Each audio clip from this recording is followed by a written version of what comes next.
My name is Leora Bragg, 34, MBA. Born here, left young, came back bruised. Burnout wrecked my job in Boston, but family, that's what really drains you. I thought coming home would give me time to reset, save money, breathe. I was wrong. The door was unlocked when I arrived. Inside, everything smelled like lemon cleaner and something else, something off. Fabric softener, maybe. Covering something. A quiet house with freshly vacuumed rugs. That alone should have warned me. My mother stood in the kitchen like she'd been posing for hours. Her smile was wide, but didn't reach her eyes. "We've got your room all ready, sweetheart." My father didn't even pretend. "You'll feel better being here," he said, and went back to reading the same line in his paper, over and over. The guest room was spotless, airless, a single white towel folded at the foot of the bed. I hadn't seen them this prepared since Cressida brought home her first baby. That night, dinner was meatloaf, overcooked. I pushed it around my plate while Mom asked about Boston and then cut me off every time I answered. The second I mentioned taking a few weeks to apply for jobs, she jumped in with, "So you'll be home for a bit. That's good. We'll need you around." For what exactly? She didn't answer that. 2 days later, 3 SUVs pulled into the driveway like an invasion. The first scream came before they even opened the front door. Cressida, her husband Dane, followed behind, holding a baby carrier like it was made of gold. Then came the kids, 5 of them. Little faces, wild eyes, noise. They flooded the house in minutes. The front door stayed open. Nobody warned me. "Just until they get back on their feet," Mom said. They had to leave their rental early. Surprise situation. I blinked. Surprise? You didn't even tell me they were coming. "Well," she said, tapping my arm, "it happened fast." Cressida hugged me like I was an old coat. "It'll be so good to have you around. The kids already love Aunt Leora." I hadn't seen the kids in 3 years. One of them sneezed into my leg. Within hours, my room was repurposed. "The crib fits better in here," Mom explained. "You can take the basement. It's cooler down there anyway." Basement, unfinished, smelled like mildew and rust. One narrow window, no lock on the door. The next morning, I woke to a baby screaming and a toddler poking my cheek with a sticky hand. "Get up," she whispered. "Get up, get up." Cressida had gone out. No note, just gone. Dane was on the phone in the dining room pacing and whispering words like credit line, restructure, float the liability. My parents were in the garden like nothing had changed. At 4:17 p.m., I found a printed chart taped to the fridge, a weekly family plan. Everyone had columns, groceries, school drop-offs, meal prep. My name was listed 5 times under childcare. Not help, not assist. Full-time coverage. I walked straight into the living room and held it up. "What is this?" Mom blinked. "Oh, I printed that for clarity. It's not a big deal." No one asked me.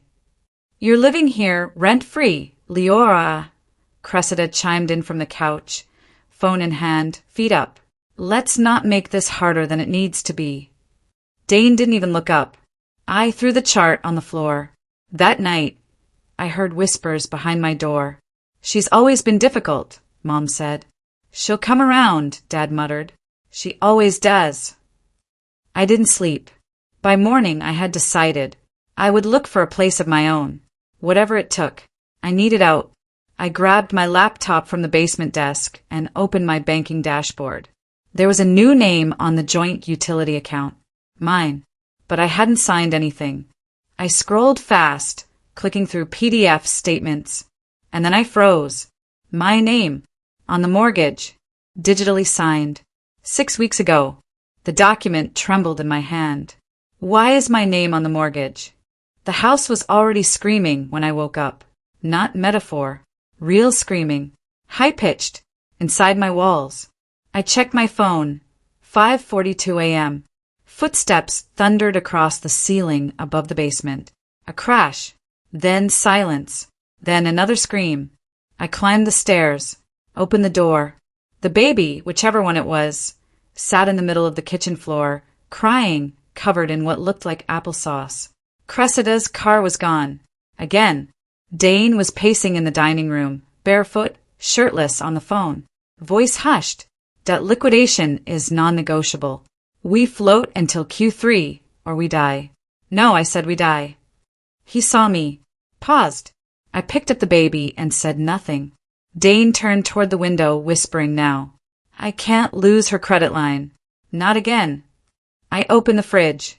Empty except for a carton of oat milk and a half-eaten rotisserie chicken. The baby's head lolled on my shoulder. The front door creaked, open 2 hours later. Cressida strolled in with a latte and dry shampoo, still streaked through her roots.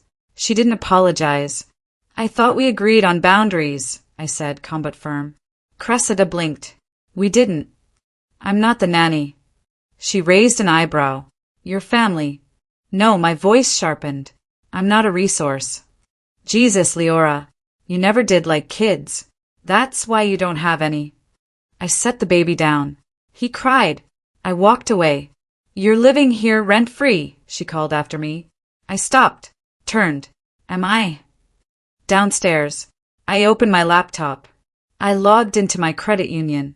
Navigated to the joint emergency account Mom had opened when I started college. I hadn't touched it in years. Balance. $24.17. The activity log showed a wire transfer from that account. $18,000. 3 weeks ago. Labeled. Housing Adjustment Bragg Trust. I never authorized it. I never even heard of a Bragg Trust. I closed the laptop. My hands were shaking. Outside I could hear Dane laughing. Low and forced. I took the back door. Heather Dillard stood on her porch, pruning a rose bush with shears too clean for dirt work. She looked up before I even knocked. I was wondering how long you'd last. I didn't smile. How long did you? She clipped another bloom. That house, she said, has eaten better women than you. I stared at her. You're not the first Bragg girl to lose everything in that house, she said, but you could be the last. What happened to the others? She leaned in, whispered like the flowers were listening. They never figured out who they were until it was too late. Cut scene. I re-entered the house through the basement. Everything looked exactly as I left it, except my desk drawer. It was open. Inside, my passport was gone. Not misplaced. Gone. I ran upstairs. Mom. She was wiping down the counter like she'd been doing it for hours. My passport's missing. Are you sure you didn't misplace it, honey? I searched her face. Her voice was too smooth. Her hands too clean. I locked it in my drawer. Oh, Leora, you've been under so much stress. Maybe your memory's off. My stomach turned. That night I stayed up. I watched the hallway light blink every 47 seconds. I wrote down every financial detail I could remember. Passwords, transfers, the name Bragg Trust. At 2:13 a.m., I heard Cressida's voice outside my door. She's not playing along, she whispered. I told you this wouldn't work. Then footsteps. A door creaked somewhere upstairs. I leaned back in my chair and stared at the wall. Control looks a lot like love when you're desperate to believe in family. In the morning, I got a text from HR. Hi, Leora. Confirming your approved time off next week. Should we process remote access lockout? I never requested time off. I called immediately. The assistant sounded confused. You emailed yesterday morning. Attached a request with your signature. I didn't send that, I said. Leora, she said slowly. It came from your company address. My voice was dry. What time? 8:37 a.m. At 8:37 a.m. yesterday, I was giving a toddler a sponge bath in the kitchen sink. I opened my laptop. I checked my sent folder. Nothing there. I opened my Google Drive. A new folder had been created. Name, Estate Holdings L. Bragg. Inside, a PDF titled Durable Financial Proxy. Digitally signed. By me. My blood went cold. Someone was manufacturing my decisions. At some point, I had stopped being a daughter. I had become an asset. "You're not trapped," Heather said. "Not yet." When I opened the front door after work, the smell hit first. Sharp, artificial cherry, masking something worse. Burnt plastic? The house was too quiet. Then I heard it. A match strike. Then another. I sprinted into the living room. The youngest boy, Tyler, was crouched in the center of the rug, a box of matches open beside him. The red tips scattered like tiny fuses. His eyes were wide, unblinking, like he was daring something to happen. I snatched the matches from his hands. "Where is everyone?" He shrugged. "Mommy's at the gym. Daddy's upstairs." "You're 5. He smiled. Cut scene. Dane sat in the upstairs office with the door locked. I knocked. No answer. I knocked again, harder. "Dane!" The door opened an inch. His face appeared in the crack. "You okay?" "There's a kid playing with matches downstairs." Pause. "They're kids, Leora." He closed the door. I stood there, stunned. People don't change. They just learn to sound reasonable while they ruin you. That night, Cressida walked in at 8:36 p.m. in full makeup and fake exhaustion. She didn't ask about the kids. She didn't ask anything. "You owe us an apology," she said. "For what?" "For making everything harder than it needs to be." She tossed her gym bag onto the couch. Then she added, too softly, "Mom and Dad think so too." Cut scene. Dinner was silent. Franklin watched me like I might explode. Yvonne served chicken she didn't season. Cressida scrolled through her phone. Dane pretended to chew. When I set my fork down, it echoed louder than it should have. "I'm not doing this anymore," I said. Silence. I kept going. No more babysitting. No more fake rent. No more pretending this is normal. Yvonne smiled like I'd mispronounced a word at church. "You're tired, Leora. I get it." "I'm done." Franklin looked at her, then at me. "We all think you should take some time," he said. "Away from work. Maybe speak to someone." Cressida leaned forward. "We're worried. You haven't been stable." "What the hell are you talking about?" Yvonne stood. "We've been talking to Dr. Heller. He agrees you might need monitoring." I stood up, so fast my chair screeched back. "You want to institutionalize me?" No one answered. That silence, that was the answer. I packed that night. Clothes, hard drive, a burner phone I kept buried for emergencies. I called a hotel, booked one night, paid cash. Cut scene. I crept up the stairs at 11:48 p.m. with my bag. The house was dark, except for the amber glow in the hallway. I stepped into the foyer. Franklin stood by the front door. "You can't leave." He didn't yell. He didn't threaten. He just said it like a fact. "I'm not a prisoner." His hand dropped onto the deadbolt. "You're confused." My breath caught. "Move." "If you leave now," he said, "you'll lose more than a roof. Think about your future." "My future's not in this house." "You sure about that?" We stared at each other. He blinked first. I turned the knob. He didn't stop me.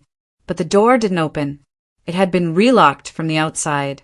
In the basement, I checked the mortgage document again, looked at the metadata. The digital signature had been time-stamped from my IP, but the keystroke log showed someone else typing it. Cressida's name appeared in the activity trail, and Dane's. They had access to my machine, to my passwords, to everything. I needed air. I pushed open the back door, walked toward the woods. That's when I heard it. Cressida's voice. Soft, sharp. "You're lucky she's still here. If she leaves, we're done." Pause. She doesn't even know about the second mortgage. Another voice. Male. Dane. She doesn't know about the power of attorney either. I backed away, stepped on a branch. The sound snapped through the dark like a gunshot. The voices stopped. A porch light clicked on. I ran. Cut scene. I locked the basement door behind me, sat down on the floor. My chest burned. They had forged my name. They had rerouted money. They had planned this long before I came home. I flipped open my laptop one more time, opened the mortgage doc, scrolled to the bottom. There it was. Second lien. Authorized cosigner, Leora Bragg. Digitally notarized, with my ID skin attached. My face. My license. Not my signature. But legally that wouldn't matter. I was liable for $312,000. Some debts are chosen, some are inherited, and some are built around you until you can't breathe without paying for someone else's air. If you walk out that door, you won't have a name left to walk with. I didn't sleep. I sat on the basement floor with my back against the furnace, laptop balanced on my knees, listening to the house breathe. Pipes ticking, floorboards shifting, a child coughing upstairs, someone always awake, someone always listening. I told myself a simple truth to stay steady. If you don't understand the rules of the game, you're the piece being moved. So I started learning the rules. Cut scene. At 6:18 a.m., the house went quiet. Cressida took the kids to school. Dane's car followed 10 minutes later. My parents left last, together. Grocery store, church committee, some lie wrapped in routine. I moved. Upstairs. Fast. Shoes off. Breath shallow. My father's office door was locked. Of course it was. I didn't force it. Forced doors leave evidence. Instead, I went to the hall closet. Top shelf. Old lockbox. The one Dad used to keep tax returns. Combination hadn't changed. Some people confuse consistency with trust. Inside, folders. Neatly labeled. Years of order. One folder had my initials on it. L. Bragg. My hands went cold. Inside were printed emails. Financial summaries. A timeline. My timeline. Boston.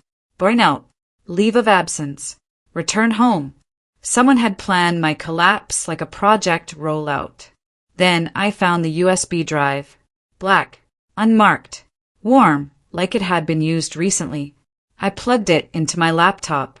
Video files loaded. My room. The basement. Angles I didn't recognize at first, until I saw myself. Sitting at my desk. Talking on the phone. Crying once. Laughing once. Audio 2. My voice. Saying things I'd only ever said alone. To a therapist. To myself. The sound of the furnace behind it all. The house had been listening. Cut scene. I pulled the USB out so hard it snapped against the port. That's when the speaker crackled. Leora. My mother's voice. Calm. Amplified. I spun around. A baby monitor sat on the shelf behind me. The green light was on. You shouldn't touch things that don't belong to you, she said. My pulse hammered. I stormed upstairs. Searched every corner. Cameras. Wires. Outlets. Nothing obvious. That was worse. They weren't sloppy. They were careful. At 9:02 a.m. my phone rang. Work. I answered. Leora, this is compliance, the man said. We've detected unusual access behavior on your account. I didn't. We're placing you on administrative leave, pending review. The words hit harder than a slap. How long? 24 hours. Possibly longer. The call ended. I stared at the wall. Somewhere above me, a child laughed. I confronted my father when he got home. He didn't deny anything. That scared me most. We're protecting you, Franklin said, folding his hands. You've been fragile. You make poor decisions under pressure. You spied on me. You misunderstand, he said. We observed. Observation without consent is surveillance. He sighed. That's a dramatic way to put it. I laughed. It came out wrong. Someone once told me the most dangerous people are the ones who believe they're doing the right thing. That night, Heather knocked on the basement window. Hard. Urgent. I opened it just enough to hear her. They're escalating, she said. I saw wires run into the side of the house last week. Didn't say anything. Thought it wasn't my place. Why tell me now? Because last time, she said, voice shaking, I didn't ask what she meant. Some answers don't need details. Cut scene. I returned to the basement, sat at my desk, opened the USB again, this time copying everything to the cloud.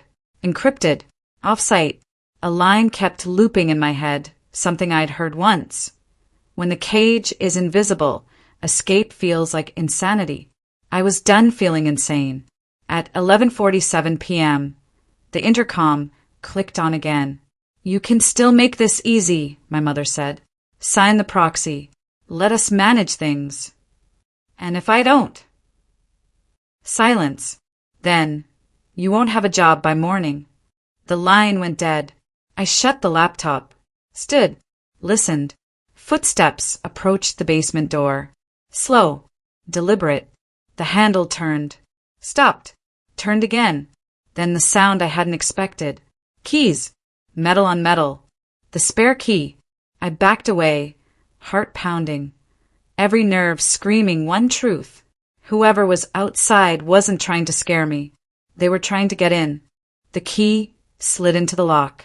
Slow, careful, like whoever was on the other side wanted me to hear it. I grabbed the first thing within reach, the metal leg of the folding chair, and stepped back. My breath was loud in my ears. Too loud. I forced it down. In. Out. The door opened an inch. Leora, my mother said softly. Don't do this. Don't do what? Exist? I swung the chair leg into the doorframe and shoved past her. Ran. Bare feet on cold tile. The back door. Air. I didn't look back. Heather's porch light was already on. She didn't ask questions. She opened the door and pulled me inside like she'd been waiting all night. We leave now, she said. Car's ready. Her hands shook as she grabbed her keys. Mine didn't.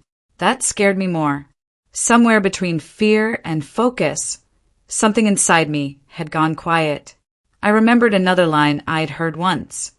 When panic disappears, it's because the mind has already chosen survival. We ran.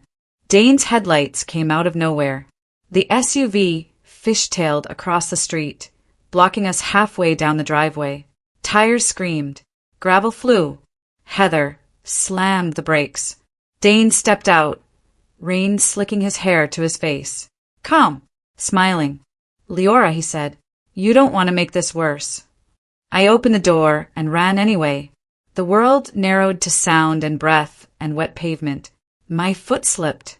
Pain shot up my leg. I kept going. Behind me, Heather screamed. Then a thud. I didn't turn back. I vaulted a fence, cut through a yard, hid behind a row of hedges, chest burning, lungs tearing. Someone once told me, if you hesitate, the story gets written without you. I didn't hesitate. I called Cole. I hadn't talked to him in years. Not since business school, not since Boston. But his number was still there. A last resort. I need help, I said when he answered. Now. Silence. Then where are you?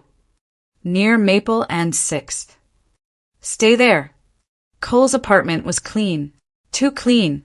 He handed me a towel. Dry clothes. Water. I sat on the edge of the couch, shaking now that I'd stopped moving. You're safe here, he said. I almost believed him, until I saw the folder on his desk. Manila. Thin. Labeled in black ink. Leora Bragg. My pulse spiked. What's that? I asked. He didn't answer. I stood, walked closer, opened it. Inside were printed emails, notes, behavioral summaries, my therapy notes, my private ones. I laughed, sharp, broken. So that's how you knew, I said. That's how you always knew when to check in. Cole rubbed his face. Your mother hired me. The room tilted. When? A year ago, he said. After Boston. She was worried. Worried enough to destroy my career. He didn't deny it. She said you were spiraling, that you needed guidance. I stared at him. Guidance, I repeated. Some people don't need to cage you. They just convince everyone else you're already locked. My phone buzzed. Unknown number. I answered. You should come home, my mother said. Heather had a fall. Ambulance took her. My stomach dropped. What did you do? Nothing, she said. But accidents happen when people panic. The line went dead. I looked at Cole. He looked away. You helped them, I said. All this time. I'm helping you now. You don't get to decide that. I grabbed my bag and ran again. The hospital smelled like antiseptic and fear. Heather was alive, bruised, concussed, eyes sharp when she saw me. They always escalate, she whispered. That's how they win. I'm done running, I said. Her grip tightened on my wrist. Then burn it down. Legally. I sat in my car and opened my laptop. Uploaded everything. USB files, videos, emails, logs, encrypted, scheduled to release if I disappeared. Another thing I'd learned. Power hates daylight. My phone rang again. Cole. I let it go to voicemail. Then a text came through. You think you're the first one they broke? I stared at the screen. Then I typed back. You brought me back to save me. But from what? Myself or you? I parked across the street from the courthouse. The sky was steel gray, the kind of color that made everything below it look colder than it was. Inside my coat pocket was a flash drive, labeled in black Sharpie, Truth. It wasn't poetic. It was practical. I walked past the reporters, past the sheriff I'd once babysat when he was 10, past the glances that slid off me like rain off a windshield. Because today they saw me. They just didn't know what I'd become. Earlier that morning, I'd received a call. Miss Bragg, we've reviewed your digital complaint and associated evidence. I'd like to meet in person. It was a woman's voice. Steady, sharp. Assistant District Attorney Carla Wynn. We met in a sterile room. One camera in the corner. She didn't shake my hand. She opened the folder. My folder. Full of documents Heather helped dig out. Cole's breach of duty records, bank fraud, property title manipulation, falsified digital mortgage paperwork, identity theft. Her eyes didn't blink for 3 pages. You understand what you're accusing your family of could lead to federal charges. Then I hope you brought the big pen. She didn't smile, but she nodded. They moved fast. Dane was arrested at a gas station trying to wire money to a Belize account under the name D. Harper. Cressida locked herself in the bathroom when they came to the house. The kids were handed to child services. I made sure they had clothes, books, a stuffed moose from my childhood closet. Franklin and Yvonne, no resistance. They watched it happen, silent, stiff. You did this, my mother hissed as they cuffed Cressida. No, I said. You did. I just finally stopped pretending not to see it. In the courtroom, everything echoed. Every footstep, every breath. The judge's gavel fell like thunder. Fraud, conspiracy, coercion, elder exploitation. Cressida pled not guilty. Dane flipped in under 2 hours, trading testimony for reduced time. He cried on the stand. It wasn't remorse. It was survival. The thing about power, I said quietly to my lawyer, is that people forget it only lasts as long as everyone else agrees to play dumb. 6 months later, the house was sold, legally this time. I didn't keep a cent of the proceeds. Instead, I put it into a trust for the children, managed by the state until they turned 18. I wrote letters to each one, not to forgive but to explain, to draw a line between what hurt us and what we do with that pain. Heather's vision was back. She told me her bruises faded faster than her fear. But fear's just a flashlight, she said once, sipping her tea. You just have to point it where you're going. I moved back to Boston, not to escape, to reclaim. Got a job in digital security. Funny how much safer the internet felt than my own family. One night I walked past a mirror. Stopped. Not because I didn't recognize myself, but because I did. Hair shorter, eyes sharper, no more apology in my shoulders. Some people spend a lifetime begging for love they'll never get. I stopped begging. Because sometimes peace doesn't come from making others understand. It comes from walking away before you lose the parts of yourself that still do. Final message from Cole came in a month later. Just one line. You torched the whole garden just to pull a single weed. I didn't reply. Instead, I wrote one thing on the bathroom mirror that morning. Lipstick. Red. Bold. And still, something better grew.